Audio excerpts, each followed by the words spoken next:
আবারও যে বড় খবরের দিকে চোখ রাখবো, আদিবাসী ক্ষত্রিয় কর্মীদের দ্বারা আদিবাসীদের ইতিহাস বিকৃত করা হচ্ছে। সরকারি মদতে সিআরআই এর রিপোর্ট পরিবর্তনের মাধ্যমে কর্মীদের এসটি তালিকাভুক্তকরণ করা হচ্ছে। এর প্রতিবাদে সরব হয়েছে United Forum of All Adivasi organisation. এর প্রভাব পড়েছে দক্ষিণ দিনাজপুরেও। দক্ষিণ দিনাজপুর থেকে সরাসরি আমাদের সঙ্গে রয়েছে আমাদের প্রতিনিধি সন্তু। জেনে নেব সন্তু, তোমার কাছে যে এই যে বন্ধ 12 ঘন্টার যে বাংলা বন্ধ পালিত হচ্ছে, দক্ষিণ দিনাজপুরে তার কতটা প্রভাব পড়েছে, কি দেখতে পাচ্ছ? দক্ষিণ দিনাজপুর জেলা জুড়ে এর যথেষ্ট প্রভাব পড়েছে। ইউনাইটেড ফোরাম অফ অল আদিবাসী অর্গানাইজেশনের পক্ষ থেকে দক্ষিণ দিনাজপুর জেলার মোট 8টি জায়গাতে এই বন্ধ সমর্থকরা পিকেটিং করছে। এখন আমরা বর্তমানে রয়েছি বালুরঘাট শহরের থানামোড় এলাকায়। এই থানামোড় এলাকায় সংগঠনের পক্ষ থেকে যারা কর্মী সমর্থক বন্ধ সমর্থকরা তারা রীতিমতো পিকেটিং করছে। এর প্রভাব বালুরঘাট শহর সহ দক্ষিণ দিনাজপুর জেলার জুড়েই প্রভাবটা পড়েছে। যেখানে বালুরঘাট শহর লাগোয়া বিভিন্ন এলাকা জুড়ে দোকানপাট তেমন খোলা নেই। পাশাপাশি লোক চলতে অন্যান্য দিন যেমন মানুষ যেমন চলাচল করে সেই চলাচলেও তেমন কোনো লোকজন দেখা যাচ্ছে না। পাশাপাশি আগামী সংগঠনের পক্ষ থেকে জানা যাচ্ছে যে এই যে আজকে যে বন্ধ, এই বন্ধের পরিপ্রেক্ষিতে সরকারের পক্ষ থেকে সদিচ্ছার কোনো ধরনের যে সদিচ্ছার সদুত্তর যদি না পাওয়া যায়, আগামী দিনে আরো বৃহত্তর আন্দোলন করা হয় বলে জানা যায় সংগঠনের পক্ষ থেকে। সন্তু, তোমার কাছে আরো যেটা জানতে চাইবো যে কোন কোন দাবিতে আজকের এই বন্ধ পালিত হচ্ছে? সম্প্রদায়ের যে কর্মী এবং ক্ষত্রিয়রা বলছে যে আমাদের আদিবাসী সম্প্রদায় মুক্ত করতে হবে। তারই পরিপ্রেক্ষিতে মূলত এই আজকের আন্দোলনটা করছে, মানে বন্ধটা করা হচ্ছে বলে সংগঠনের পক্ষ থেকে জানা যায়। সকাল থেকে কি রাস্তায় গাড়ি ঘোড়া ঠিকমতো চলছে? দোকানপাট কি সব খোলা রয়েছে নাকি বন্ধ রয়েছে? সকাল থেকে দেখা যাচ্ছে বালুরঘাট শহর সহ জেলার বিভিন্ন প্রান্তে সরকারি বাস চলেনি, বেসরকারি বাসও চলেনি এবং অন্যান্য দিন যেমন সাধারণ মানুষ রাস্তায় চলাচল করে সেই চলাচলের পরিমাণও অনেকটাই কম। সাধারণত যেসব দেখা যাচ্ছে যারা খেটে খাওয়া যারা মানুষ আছে তারাই সাধারণত আজকে রাস্তায় চলাচল করতে দেখা যাচ্ছে। পাশাপাশি আরেকটা কথা বলে রাখি যে আজকে বনকে কেন্দ্র করে দক্ষিণ দিনাজপুর জেলা জুড়ে পুলিশি যে তৎপরতা ছিল চোখে পড়ার মতো এবং শহর সহ বিভিন্ন জেলার বিভিন্ন প্রান্তে পুলিশের যে পিকেটিং সেই পিকেটে পুলিশের পক্ষ থেকে একটা বিশাল সংখ্যক পুলিশ বাহিনী মোতায়েন করা হয়েছে যে কোনো রকমের অপ্রীতিকর ঘটনা এড়াতে। একদমই সন্তু, তুমি যেমনটা বললে যে পুলিশ মোতায়েন করা রয়েছে, দোকান বাজার কি সব খোলা রয়েছে?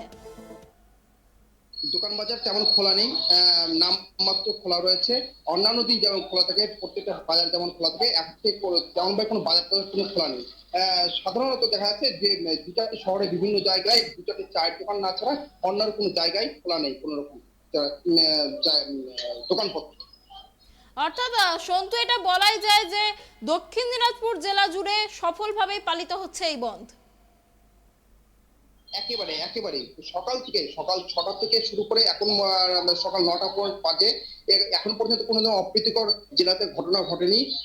বন্ধ যারা সমর্থক রয়েছে তারা সুষ্ঠু স্বাভাবিকভাবে তাদের বন্ধ পালন করছেন এবং মানুষও এর সদিচ্ছা সহকারে বন্ধটা সমর্থন করছেন বলে আমরা এখনো দেখতে পাচ্ছি। এই যে বন্ধের সমর্থনে কত মানুষ জমায়েত হয়েছেন? আপাতত দেখা যাচ্ছে যে বিভিন্ন যে সমস্ত যে পিকেটিং এলাকা রয়েছে প্রত্যেকটা এলাকায় প্রায় 100-র মতো সমর্থিত, কোথাও 70, কোথাও 80 এই ধরনের প্রায় প্রত্যেকটা যে পিকেটিং এলাকা রয়েছে সেই সমস্ত এলাকায় তারা রয়েছে। এবং আরেকটা কথা পাশাপাশি জানিয়ে রাখি, বন সমর্থন করতে শহরের বিভিন্ন প্রান্তে বন সমর্থনকারীরা রয়েছে তারা বিভিন্ন জায়গায় তাদের সংগঠনের কথা সাধারণ মানুষকে জানাচ্ছেন, বোঝাচ্ছেন যে কি কারণের জন্য তারা বনটা কেন করছেন। তার জন্য সংগঠনের যারা কর্মী রয়েছেন সেই সমস্ত কর্মীরা বিভিন্ন সাধারণ মানুষকে এই বিষয়গুলো বোঝানোর চেষ্টা করছেন বলে দেখা যাচ্ছে। সকাল থেকে এই বিষয়টা আমরা সকাল থেকে দেখতে পাচ্ছি। একদমই সন্তু, তুমি যেমনটা জানালে, সাধারণ মানুষজন কি জানাচ্ছে যদি একটু শোনাও আমাদের। সাধারণ দাদা, আপনি এখানে বন সমর্থন দিনে এসেছেন, কি বলতে চাইবেন বন্ধের পরে? বন্ধের যে দাবি দেওয়া সেই দাবি বন্ধের যে দাবি দেওয়া সেই দাবি দেওয়ার জন্য মানুষের জন্য স্বার্থে মানুষকে মোটিভেট করছে, তার জন্য আজকে এই বনটা ডাকা হয়েছে, বনকে সমর্থন করে। আপনি কি বনকে সমর্থন করছেন? হ্যাঁ, বনকে সমর্থন করেই করছি। আচ্ছা, আজকে দেখতে পাচ্ছি যে রাস্তায় লোকজন অনেকটা পরিমাণ অনেক কম। অন্য দিনের চেয়ে আজকে তুলনামূলক লোকজন একদমই নাই। গাড়ি ঘোড়া বন্ধ আছে, বা পাবলিক বাস বন্ধ, সরকারি বাস চলছে না। দোকানপাট বাজারে সবজির দোকানও বন্ধ রেখেছে মানুষ, সাধারণ মানুষ এনাদেরকে সমর্থন করেছে। এই বন্ধকে সমর্থন জানিয়ে সবাই, সমস্ত মানুষ স্বতঃস্ফূর্তভাবে বন্ধ সমর্থন করেছে, শান্তিপূর্ণ বন্ধ হচ্ছে। এখন পর্যন্ত পুরো দেখেছে যে বালুরঘাট শহর কিংবা অন্যান্য জায়গায় কিন্তু দেখেছে অপ্রীতিকর ঘটনা ঘটে। যারা বন্ধ করছেন, সমর্থন করেছেন, তারা সুন্দরভাবে মানুষকে অ্যাপিল করছে, মানুষকে বোঝাচ্ছে, মানুষের কাছে যাচ্ছে, মানুষকে বলছে, মানুষ স্বতঃস্ফূর্ত হবে তারা বন্ধকে সমর্থন করছে। হ্যাঁ, একেবারেই যেটা দেখা যাচ্ছে সাধারণ মানুষ যারা রয়েছে, পথ চলতি যারা মানুষ রয়েছে, তারা এই বনকে সমর্থন করছে এবং তাদের যে বন সমর্থনকারী যারা রয়েছে, সেই বন সমর্থনকারীরা সাধারণ মানুষ বোঝানোর চেষ্টা করছেন যে কি কারণের জন্য বন্ধ হচ্ছে। এইসব বিষয় নিয়ে এখনো পর্যন্ত বালুরঘাট শহর সহ দক্ষিণ দিনাজপুর জেলা জুড়ে এখনো পর্যন্ত কোনো ধরনের অপ্রীতিকর ঘটনা এখনো ঘটেনি।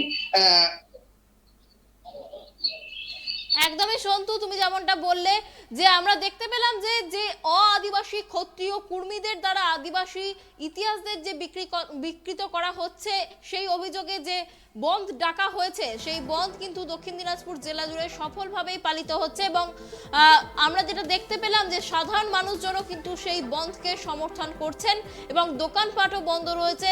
সকাল 6টার পর থেকে কোনো রকম সরকারি বেসরকারি বাস চলেনি এবং যারা আদিবাসী সমর্থক রয়েছেন তারা কিন্তু এই বন্ধকে সম্পূর্ণ সমর্থন করে রাস্তায় নেমেছেন এবং পুলিশের তরফে কিন্তু তাদের যথাযথ নিরাপত্তার ব্যবস্থা করা হয়েছে। অনেক ধন্যবাদ সন্তু আমাদের সঙ্গে থাকার জন্য।